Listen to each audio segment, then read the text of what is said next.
Hello everyone, today I'm going to show you how to set up and configure customer registration options in Shopify. So let's begin.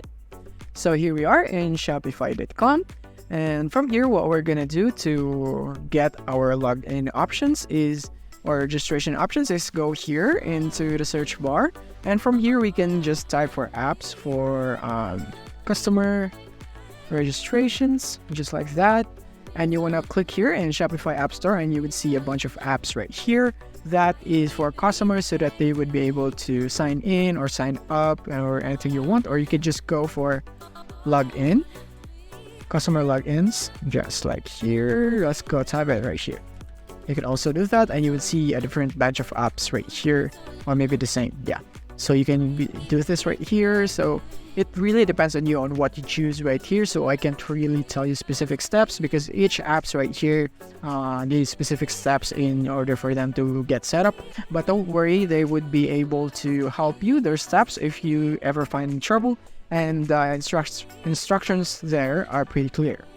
But if you don't want to go for the paid app and you just want to use the built-in Shopify login option, then you could just go here in the settings at the bottom left.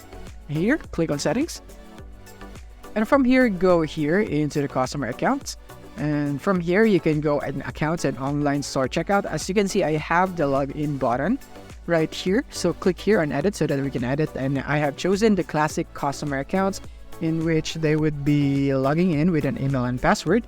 And for the new customer accounts, if you would want to select this is just a code that they will be sent through their email so that they can log in. So when we view that into our store, let's go into our store right here so that I can show you and view your store right here.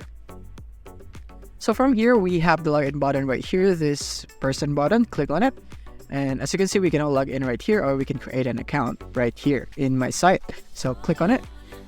And yeah, this is what it would look like. So this is what the free default Shopify login for your site would be like. So if you're satisfied with that, then you can just go here into the settings again and go here to customer accounts, and you can just set it up right here. And that's basically it for this video. I hope you find this helpful. If this video helped you out, don't forget to hit the like button and subscribe button so that you won't miss our future updates. Thank you for watching.